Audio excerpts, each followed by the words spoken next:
Hello students, मैं हूं रमा विभू और स्वागत है स्टूडेंट्स आप लोगों को रमा विभू मैथमेटिक्स क्लासेज में। तो आज हम लोग पढ़ने वाले हैं class 8th math chapter 8 comparing quantities. Chapter का नाम है एक्सरसाइज 8.2 का क्वेश्चन नंबर 10th। तो ये सम इस एक्सरसाइज का लास्ट सम है स्टूडेंट्स। इसके बाद हम लोग कंपाउंड इंटरेस्ट पढ़ेंगे। तो क्वेश्चन चलिए देख के बनाना शुरू करते हैं। क्वेश्चन क्या कह रहा है? I purchased a hair dryer for rupees 5,400 including 8% VAT. Find the price before VAT was added. Question कह रहा है स्टूडेंट्स कि मैंने एक हेयर ड्रायर खरीदा कितने में? 5,400 में, जिसमें इंक्लूड है 8% वैट भी। तो find the price before VAT was added, माने वैट लगने के पहले का प्राइस आपको फाइंड करना है। प्राइस बिफोर वैट आपको फाइंड करना है। तो चलिए स्टूडेंट्स देर न करते हुए वैट का मतलब पहले समझते हैं। वैट का मतलब होता है वैल्यू एडेड टैक्स। वैट का मतलब होता है वैल्यू एडेड टैक्स, यानी टैक्स भी इसमें इंक्लूड है। तब उस हेयर ड्रायर का कीमत कितना हुआ? 5,400।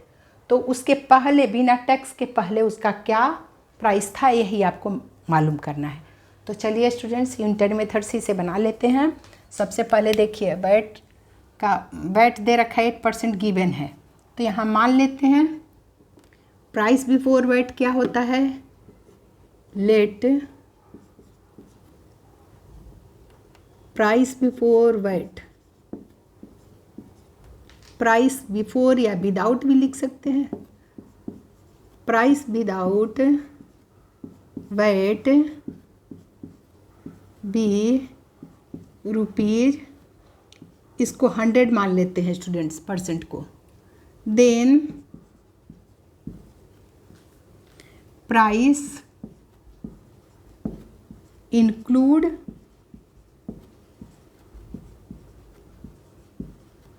वैट क्या हो जाएगा?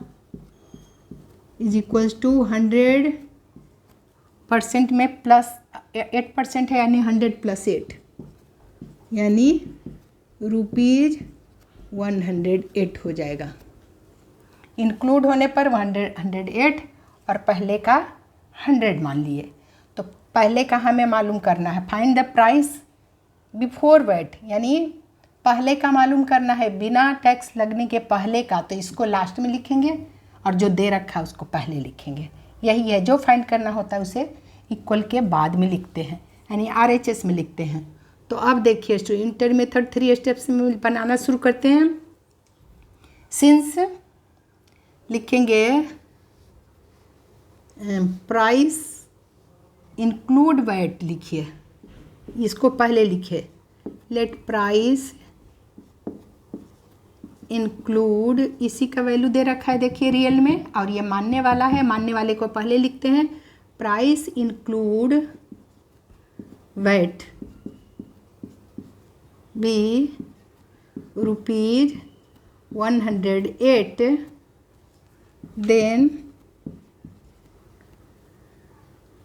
ओरिजिनल भी इसे बोल सकते हो, ओरिजिनल प्राइस 100 रुपीज़, या फिर price without VAT. Then price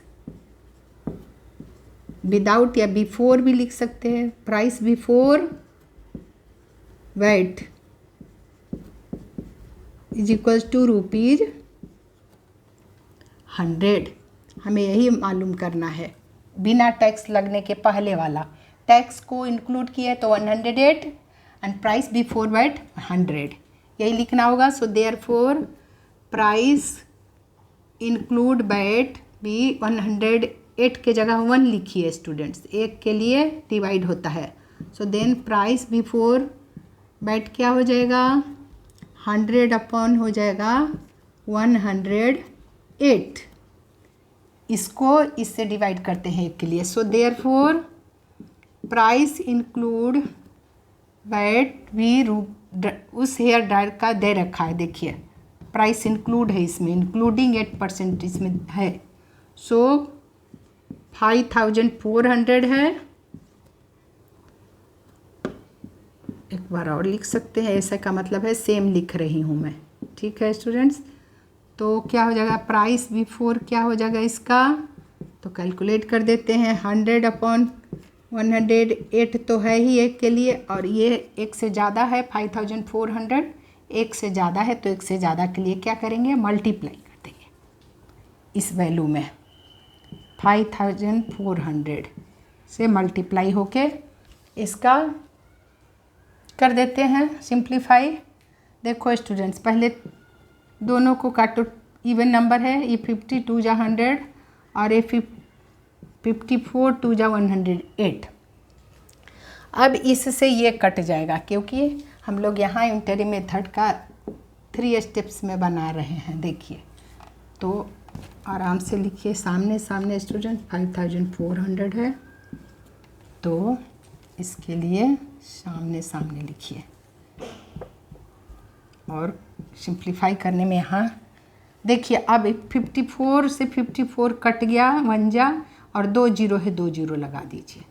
तो क्या आ गया स्टूडेंट्स, रुपीज आ गया 5 पे 5 1 जा 5 पे 1 2 3 जीरो, यानी 5000 रुपीज़ आंसर आ गया आपका। यानी प्राइस बिफोर वैट उस हेयर ड्रायर का कितना था वैल्यू,